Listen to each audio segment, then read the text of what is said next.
To it.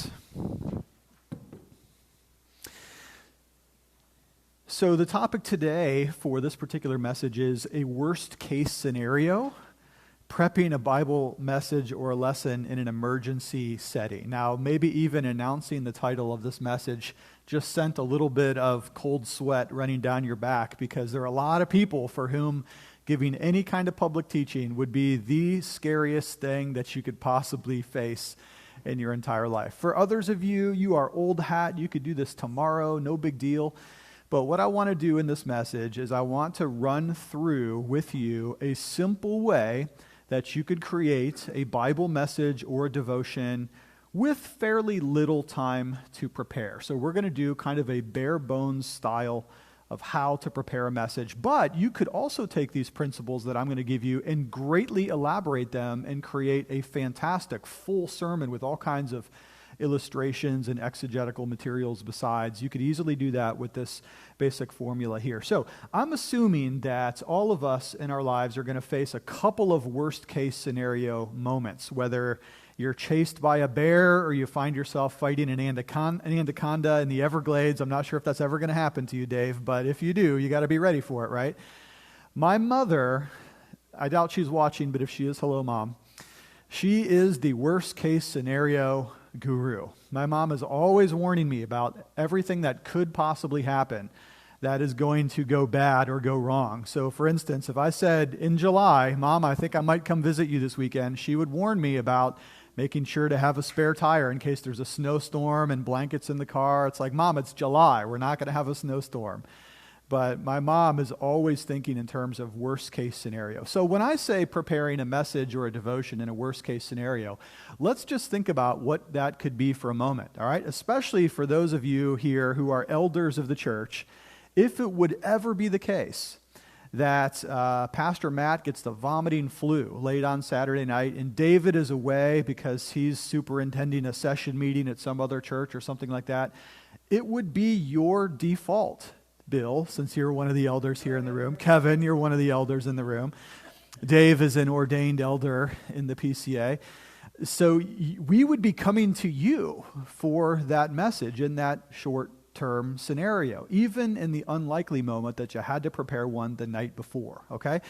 Now, some of you are thinking, well, that's never going to happen to me. Well, maybe it is. You know, maybe the youth group calls upon you to give a devotion for the young ladies ministry or something like that, Nikki, or maybe the new mothers club is going to have somebody give an opening devotion for the women, for one who's just had a baby or a baby shower. All of us probably at some point will be called upon to say some words in an appropriate setting and scenario. And so what we're going to do today is I'm going to try to take you through the rudimentary basics of how you would go about preparing even a short devotion, could be 5 minutes, or a sermon, 45 minutes, using this particular construct that I'm going to show you through today. Now, before you say that that's ridiculous, that would never happen, let me just remind you of the conversion story of Charles Spurgeon. If you haven't heard the story, it is a beautiful story. Spurgeon was a young man, and on the Lord's Day morning, he was going to go to his regularly suited church, but there happened to be a terrible snowfall early that morning, and Spurgeon was unable to get by foot to the church that he was intending to worship at. So he ducked inside a small Methodist chapel, and it happened to be that day that the pastor who was scheduled to preach was also waylaid by that snowstorm. And so Spurgeon, having arrived, he found himself with just a very small gathering like we have here today, maybe 10 or 12 people.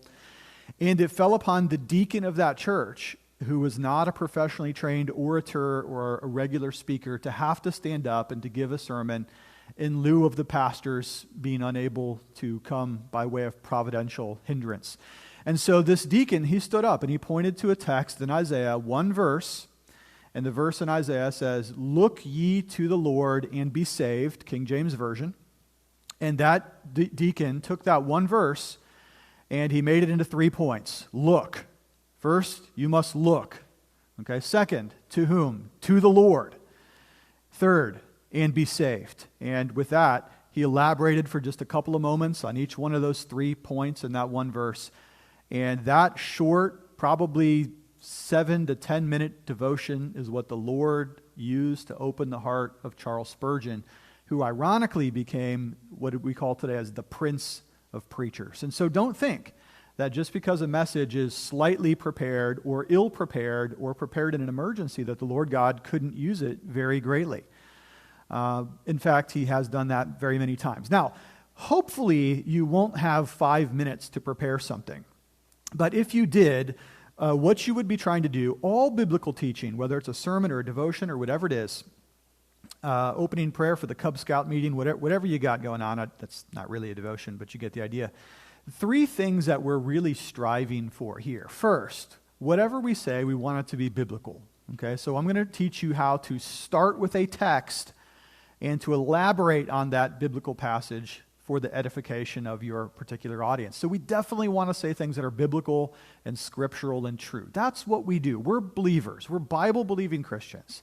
David and I, we've got nothing on a Sunday morning if we don't come out of a text and give exposition of it and try to apply it. We've got nothing. We're not creative. We're not fancy. We're not smart. We're not particularly genius or clever. We are only good in as much as we are biblical. So whatever else you do, you want to be biblical. You also, though, have to be intelligible, which means that you want what you say to be understood by the people. You can't speak way over their head, and you can't speak so far under their feet that it makes no sense to them, practically speaking.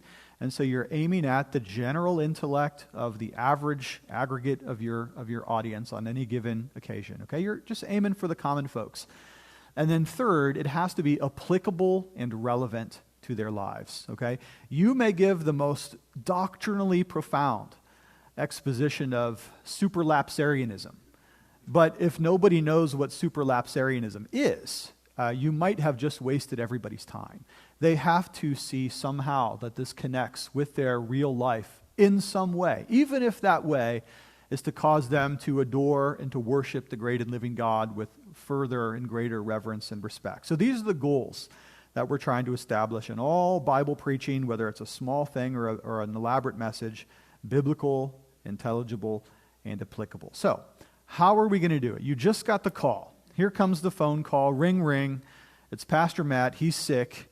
You're up tomorrow morning. You got 12 hours to prepare. Now you're going to have to stay up all night. What are you going to do? Okay? Well, the first thing you're going to do, this is step 1, is you're going to choose a text. You got to have something to say. Okay? There's nothing more fundamental than simply picking a passage of the Bible to begin to operate out of. Otherwise, how are you going to organize your thoughts? So what we're going to do today is we're going to use, by way of example, Isaiah chapter 6. And we're going to fabricate a message here. We're going to make something up as we go. We're going to crowdsource this message here together. So let's turn to Isaiah chapter 6. I picked a familiar text on purpose because it's just going to stand for our generic construct here. But this is a marvelous, marvelous passage, right? And this is one that probably you know. If you had to do an emergency sermon, starting with something you know is probably a great idea. No need to try to find something new in the book of 2 Kings or something that you've never even studied before. Go to something you know for the most part. And what is this passage about? Okay, so look at Isaiah chapter 6, and we're looking at verses 1 to 7. What would you say happens here? Anyone just shout out a couple of things that you know about this text. What's going on here?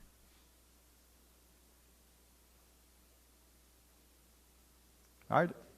Well, yes, Isaiah has a vision. Great. There's the title of my sermon already. Isaiah has a vision. How about that? That sounds good. What happens in this vision? I'm going to start picking on people here. Bill, what happens in Isaiah 6? He sees the very throne room of God. Yeah, he sees the throne room of God, and he utters a very famous phrase here in verse 3. Dave Frengel, what does he say? What does he hear said in verse 3? Woe is me, I'm a man of unclean lips. Yeah, he says that. And before that even, he hears the angel saying, Holy, holy, holy is the Lord God. The Lord of hosts. The whole earth is full of his glory. I almost quoted Revelation there instead. Okay, so we're going to choose this as our text. We're just going to say this is the one we're going to use. And let's go ahead and build out a message from here. So now that we've selected our Bible passage, the next thing that we're going to do is we're going to work to understand the text. Because if I don't understand this Bible passage, I'm going to have a really hard time explaining it. You probably already know that if you ever try to get up and explain something you don't fully understand yourself, you're going to talk yourself into circles, you're probably going to confuse yourself, and you're definitely going to confuse your audience. Okay, so the first thing that we really want to do after we select a text is try to gain some mastery over the meaning of the text. Now, this is easier said than done, I know that, but the most basic level, we're going to read and reread the passage until it begins to become clear in our own mind. Now, we may apply some study tools to this particular text. Maybe we go online, but probably we don't want to do that just yet. We might want to do some things that are just very basic to help understand this Bible passage. Without even opening a commentary, let's say, how would you go about making sure that you understand the basic flow of this text? What would you say you could do? Before going to a commentary, what would you do? Pray. What's that? Pray. You would pray, exactly right. You would go to the Lord and you would ask for the Lord to give us understanding. You would pray for the illumination of the Holy Spirit. By the way, that's why we pray for the illumination and help of the Spirit before we have every single sermon on Sunday. You notice that at the end of the Lord's, or the end of the pastoral prayer, before the Lord's Prayer, usually I'm asking the Lord to give us some comprehension of the text. So we're going to go to the Lord in prayer. This is a spiritual endeavor. Okay, this is not a science, it's a spiritual engagement here. So, okay, we've prayed. What else can we do to help understand this text? David, what do you do? Can I pick on you? How do you try to grapple with the meaning of the text? I read it multiple times. Reading it multiple times? Sometimes read what comes before and after. Okay, read a little context before and after, good. And I'll kind of just sort of do a mental kind of work through of the Bible and see if there's any other passages that Sure. correspond. Other passages that correspond. Do you ever make an outline of the passage that you're working on? Even if it comes into the sermon or not, you still kind of outline the passage? Good. Outlining is a great way to understand the flow and the connections. You can take notes on things. And then if you still feel like you don't have a hold on what the main idea of the passage is, then just repeat that process until you feel like you're beginning to understand some kind of assimilation of the basic construct. You don't have to understand all the details yet. You may never. But you want to understand the basic flow of it, outlining, reading, maybe using some commentaries, but we definitely want to understand the text. Now, the next thing that I would do if I was teaching this particular lesson is I would try to come up with a big idea. What is the main thing? I'm going to try to reduce the complicated down to the simple, because that's what exposition is. You're exposing what's in the text by saying things in ways that are true according to the Scriptures, but in summary form for the sake of the audience, okay? So if I can reduce it down to one sentence, I'm going to try to do that, okay? I don't need a sermon with 100 points, because my audience probably isn't going to hear 100 points. But I do need one main gravitational thrust, one central concept that holds this whole message together. What is the idea? So again, let's look at Isaiah chapter 6, just for the sake of argument here. If you had to reduce this whole paragraph, verses 1 to 7, down to one idea, what is this text trying to say? Integrity. Integrity? Okay. Christian's integrity. Where does that come from? Okay, great. Yeah, you could definitely take off of that. That's great. How about another one? Anyone else have another idea? Bill? God is holy, and unless he acts, we are not. Okay, great. God is holy, I think, is where probably I would ground this text to. I think that line, holy, holy, holy, right there in the middle, the Tris Hagion, is probably the central core of the text. But you could do a lot of different things with this. This could be a message about calling, for instance, because this is also Isaiah's calling scene. Okay, I could do a message on angels. I don't think angels are the main part of the text, but I think I could certainly ground a message on the ministry of angels, for instance. David, what would you do? What would be your central idea here if you had Isaiah 1 to 6? Probably the holiness of God. The holiness of God? It's in what he sees, what he hears, what's done to him, and what Isaiah recognizes about himself in contrast. Yeah. So even as we're suggesting ideas here, one of the things that we're noticing is that you could take a text and have different thrusts in different times. David and I, if we preached the same passage, I guarantee we'd come up with different sermons, okay? We might see different emphases in the text. I think we would hopefully try to draw the same main themes from any given text, given what we talked about last time with our understanding of biblical interpretation. But we would come up with different outlines, different illustrations, different main points. And so that's one of the things that we realize is that the scriptures are so rich and deep that you could do a lot of different things, even very faithfully, with the same text. Okay? So we just gave 4 or 5 different ideas that would all be faithful to this one text. But I do think that probably if we really, really read this, we would see kind of the holiness of God as that central pin that holds all the other ideas together. It explains the angels. It explains why Isaiah says, "Woe is me," and it certainly seems to capture the main thrust of this text. Now, after I've decided what the main idea is, now the rubber's going to have to hit the road here as far as message building. We're going to try to build a message off of this text. And here, again, I have multiple different options. I could go about this a bunch of different ways. Here are 3 ways that we can build a message. The first would be what we call verse-by-verse exposition. Verse by verse, it's right in the name, okay? You're saying first, let's look at verse 1. Now, let's look at verse 2. Next, let's go to verse 3. You may skip a verse. Let's go to verse 7 now.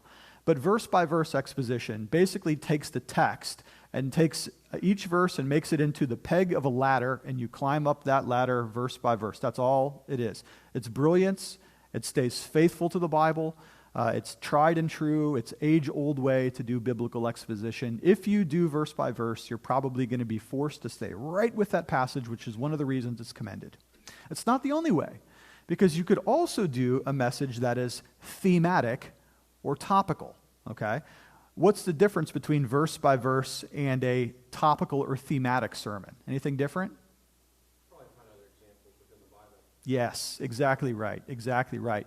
If you find yourself listening to a sermon in which the preacher is telling you, go to Genesis, now go to Ezra, now go to Nehemiah, now go to Revelation, you probably found yourself in a topical sermon. Because what he's doing is he's taking one idea and he's tracing it through the Bible.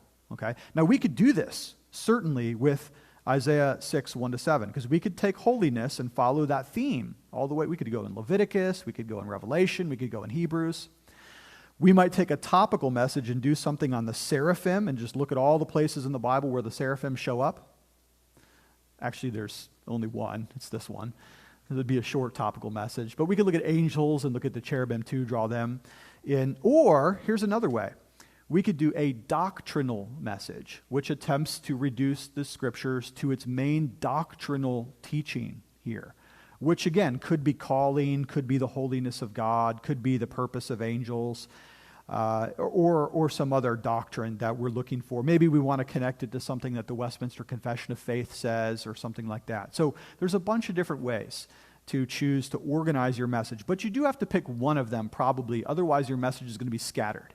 You can't really do them all. You kind of have to pick which direction are we going to go. We're going to go north, south, east, or west, but I can't do all 4 at the same time. Okay? So choose the one that feels most comfortable to you.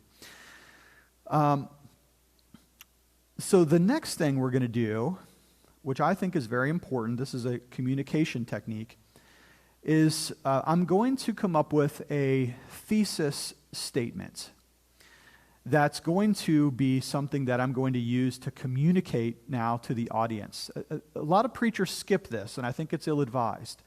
Your thesis statement is usually a 1 or 2 sentence moment in the sermon in which you are telling the audience what you're going to tell them.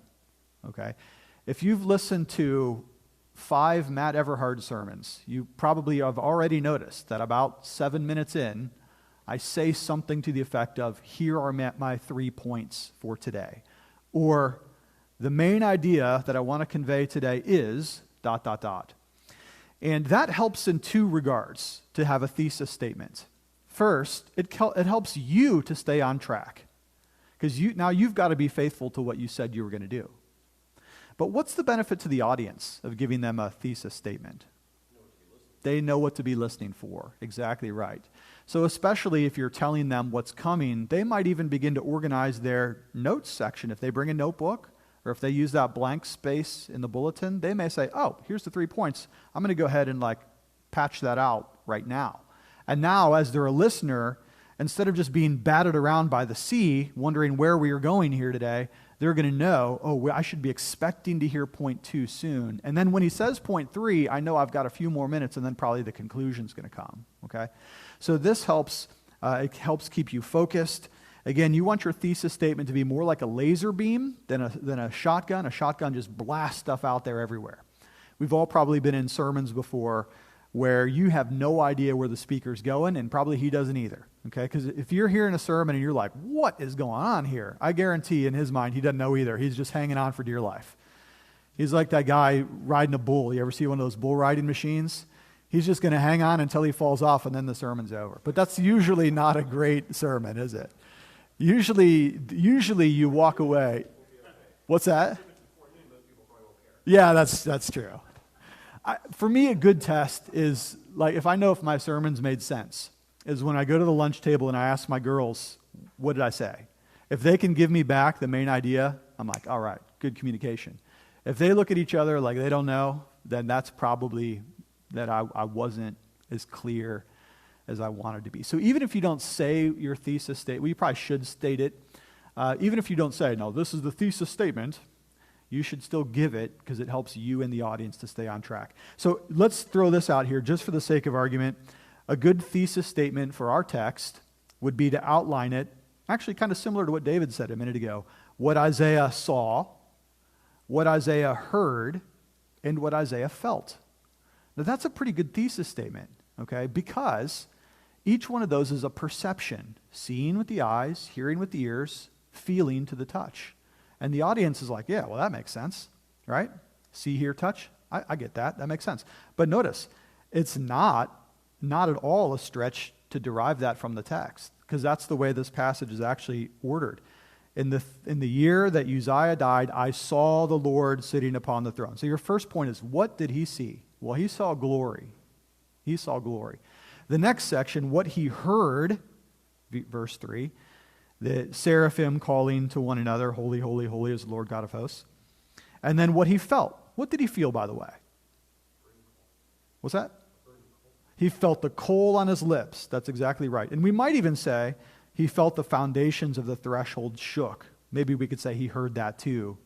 But he definitely felt the burning coal. So that's a pretty good outline. It's not the only way you could do this text. We could do 3 points. Point number 1, God is holy. Point number 2, God is holy. Point number 3, God is holy. I think that'd be faithful too, but I kind of like this one a little bit better. Okay, now, here comes the real construction of the message. We've got our basic trajectory. We've got our thesis statement in place. Now, here's how we build our points, okay? Here's how we're going to build the points of the message so that they're coherent. First, read the verse, okay? You read it at the beginning when you started preaching, right? Keep pointing people back to the Bible. Keep pointing people back to the Bible. Next, you're going to explain it. Third, you're going to try to apply it.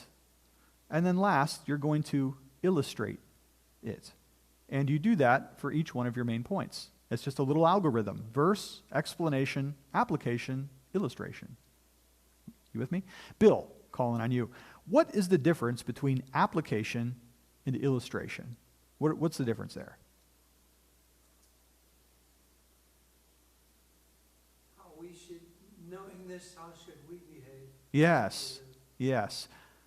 Application calls for some kind of response from the hearer. And the illustration is how that might look. Yeah, In daily life. right, exactly. So in Isaiah's case, he sees the glory of God, and he has this tremendous experience of God's overwhelming glory. You might apply that by saying something to the effect of, are you likewise overcome by the goodness and grandeur and majesty of God? An application can be in the form of a question. You're asking something of them. And then to illustrate it, maybe you tell some kind of a story or an anecdote that helps to bring that into the understanding of the hearer. Now you're gonna do that 3 times. If you have a 3-point message, verse, explanation, application, illustration, repeat that If you have 2 points, you only have to do it twice. If you have 3 points, you're going to go through that algorithm 3 times. And in that way, the hearer is going to understand this text from a couple of different angles, right? Because first, they're seeing it in words, the biblical. Then they're going to have it explained in modern terminology, not jargon, but just modern communication. Then you're going to strike to the heart. You're trying to hit them here, so they're like, whoa, this applies to me. And then, of course, hopefully you want to also illustrate it so they have an outside of themselves understanding of what's being explained here too. Okay, so if I tell a story about Pastor David, maybe they might help understand that point. But to apply it, I have to hit them in the heart. Now, do you think I could reorder these a little bit? Yes, you can. This does not have to be watertight. Okay, I could switch the application and the illustration. I could do a little bit more explanation in one point than the other. I could have a point that I don't illustrate at all because my application was clear enough. Sometimes each point you're just going to work through it organically. You don't have to make this into a machine, that this is the only way to do this, okay?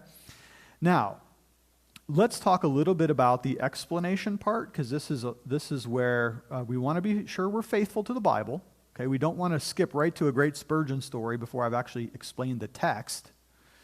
So what am I looking for when I'm actually looking at the verses? Well, a couple of things are highlighted here. First, any kind of time or context marker helping me to know where this happens in the Bible.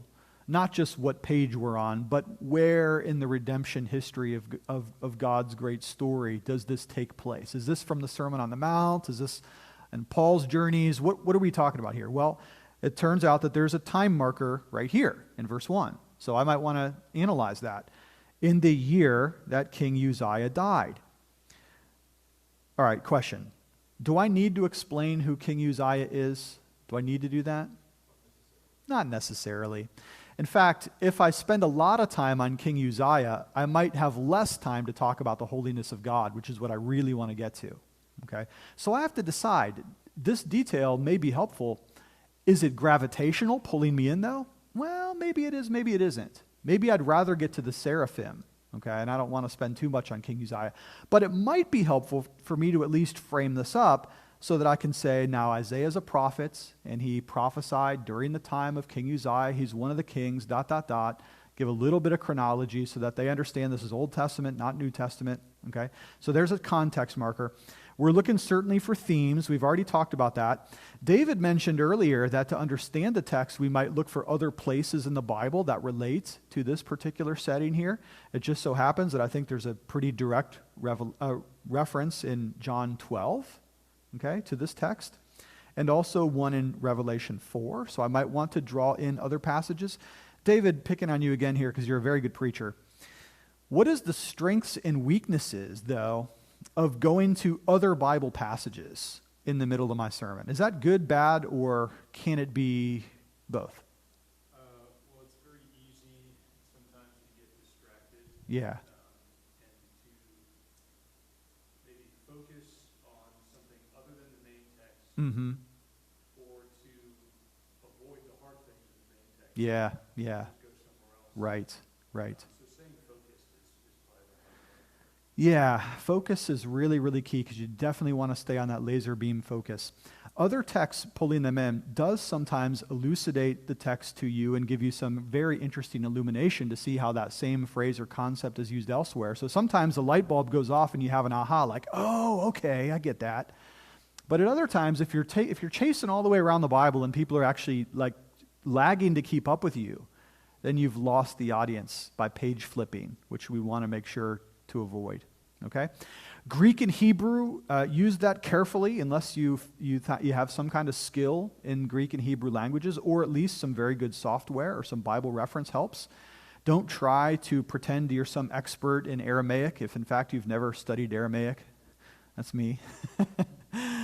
Certainly looking for keywords and things like that. That's all going to help in the explanation. Now, one thing we've not talked about yet, and that's on purpose.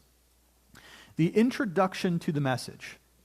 Now, a lot of novices, they're going to sit down with a blank sheet of paper, and the first thing they're going to do is try to rough out an introduction to the sermon. Actually, you don't want to do that quite early, they say, because you don't know what you're introducing until you have your main points. Okay, so a lot of the real pros, they'll tell you, build your main body first, then come up with an introduction that's going to help the audience to kind of take off with the message itself. So we're going to do that. Now, what's the point of an introduction? Well, to grab the attention, of course, obviously. To engage the imagination, so it should be something kind of catchy or interesting. And also to win the trust of the audience. You know, the Greeks, going back to Aristotle's Art of Rhetoric, they would say that the introduction is pretty important because you're establishing credibility. Your first 2 minutes of speaking, people will judge you. Oh, this guy's boring, or this guy's arrogant, or this guy's kind of interesting. I think I'm going to give this a good listen. And people are very acute to making those early assessments about what kind of a speaker you're going to be. So the introduction is actually pretty important. You know, you want to hit it and then move on, though. I have one of the elders who will often remind me if my introductions are too long. It's like, get into the text. Okay, yes. But introductions do have some service to the audience, though, because you do want to say something that just grabs their attention and pulls them in, okay? But you don't want to stay there too long. Types of introductions, because it is important. Personal anecdotes. Back in 87, I used to. Current events. Did you hear recently about Israel and Hamas? Problems or dilemmas. What does happen to those who die without hearing the gospel? That's an interesting introduction right there, actually. Some sort of profound quote. Kierkegaard one time said, a little bit of humor. Cleveland Indians, Cleveland Browns, always go to Cleveland if you need a good... Yeah, I know, when you're in Pittsburgh. If you want them to laugh, mention the Browns. You got them every time. Works like a charm. Now, let's talk a little bit about illustrations. You do have to be careful with illustrations because I'm going to tell you the truth. People will remember your illustrations more than your exposition, and that can be a problem. You have to watch out. Sometimes illustrations are so good that people don't hear anything else. So you really have to make sure you're illustrating what you're talking about. I know a lot of preachers who will build a sermon out because they've got a good illustration. And they will hammer that illustration, and people will love it, but then there's no real Bible preaching happening. So you got to be careful. Illustrations can be drawn from Scripture. If you've ever read any of Spurgeon's sermons, by the way, he almost always just uses scriptural illustrations. If he's talking about pride, he'll give an example of Solomon. If he's talking about lust, he'll give an example of Joseph. You don't need to go out of the Bible necessarily to come up with good illustrations because actually you're reinforcing biblical teaching even as you go. Historical anecdotes are good. Anecdotes. Christian history I always find to be a very rich source of illustration. Your own life. One time what's the problem with personal illustrations, if there is one? I use them sometimes. What's the strengths and weaknesses? Dave Frangel, any strengths or weaknesses there? Well, I think it's in your next slide. You end up with the risk of being the hero of your own story. Yeah. Don't do that right. Right. That is typically off-putting to the audience. If you tell a story about yourself, the best kind of stories are the journey story of how I learned something. Self-deprecating stories that are humorous about mistakes that you've made and how you've learned from them. Struggles that you've personally experienced, pains, because people will deeply connect with pain. But you have to be very careful about the hero story because people find that generally off-putting. I used to have to listen to a preacher from time to time who would always tell hero stories in which he was always the good guy who went out and saved the unsaved person on the street or whatever. And it's just like, oh, how many times can I listen to a story about how great this guy is? It's very annoying. Every once in a while, in an extreme situation, sure, go ahead and use one. Just be careful. Never, I say never use people in the room. I will call on Tim Protos from time to time. There is the Tim Protos rule. And he told me this, Nikki. He said that I can use him anytime. I know, there's so much material there, yeah. There are other people. What's that? He is definitely used to it. That's why it's the Tim Protos rule. What's even funny is that he often wasn't referenced by name, but everybody knew his name. Exactly. They're one of my children. One of my children. There's only two, but you know which one it is. One major rule, never, ever, ever, ever embarrass your wife, even if you have her permission. Do you know why? Because you'll always look like a jerk. So if you ever mention your wife or your husband, you never put them down, because even if you've, like, can I tell that story about how you fell? And she says, oh yeah, it's a really funny one. Everybody else will think, though, that you're cutting and you just don't want to come out, that you just lose your credibility that way. So you always want to speak well of loved ones. And again, when I say never let the tail wag the dog, what I mean is that you shouldn't have an illustration that's so good that it actually overwhelms your main point. Okay? Let's try to finish up here. In terms of application, you are imploring the hearer to respond. Do this, believe this, stop that. There should be a moment in every sermon where you are calling that hearer to respond in some way. They must be changed. Otherwise, why did you tell them all this? Sometimes the main application is repent and believe. In fact, that's one of the best applications there is. Or worship the Lord. It doesn't always have to be some sort of really clever application, like go buy a journal and journal your thoughts for 3 weeks or something. I mean, a lot of times it's just believe this, look into your heart, stop doing that. Okay. And then when you conclude, when you come to the point of the conclusion, this is where a lot of preachers go wrong, is you want to hit your conclusion and get out. You do not want to circle the landing 5 times, because it really annoys the audience and it just delays the inevitable, right? Once you've come to the conclusion, land the plane and get everybody off and then drive it home. Okay? So here's now the last slide, I think, right? Last slide. This is what a sample outline would look like for an imaginary message. You would have some kind of introduction. It would be brief and hopefully attractive to the hearer. Then you're going to give them your main idea next. Once you've introduced, you don't want to give the thesis first, because you're going to introduce the thesis. You're going to lead into that. You're going to give your thesis, which is the main idea. Don't spoil everything. Just give them a clue. Just throw some breadcrumbs on the path. Point, application, illustration. Point, application, illustration. Point, application, illustration. Sum it up, conclude, and get out. Okay? Now again, this could be a 45-minute sermon. Could be an hour, depending on how thoroughly you do each one of these points.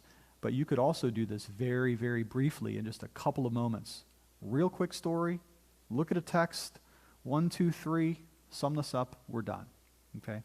So if you choose to do the devotion or the sermon for your class project, try to follow this example, even if it's not your main style. I just want you to try it, just for the sake of learning something. Any thoughts or concluding ideas here? Any wrap-up, any corrections or notes on how to do this? Good? Cool. Kevin, any thoughts? Other Kevin? All right, great. Well, guys, that's it for today. Thank you so much, you guys. You're welcome. You're welcome. All right.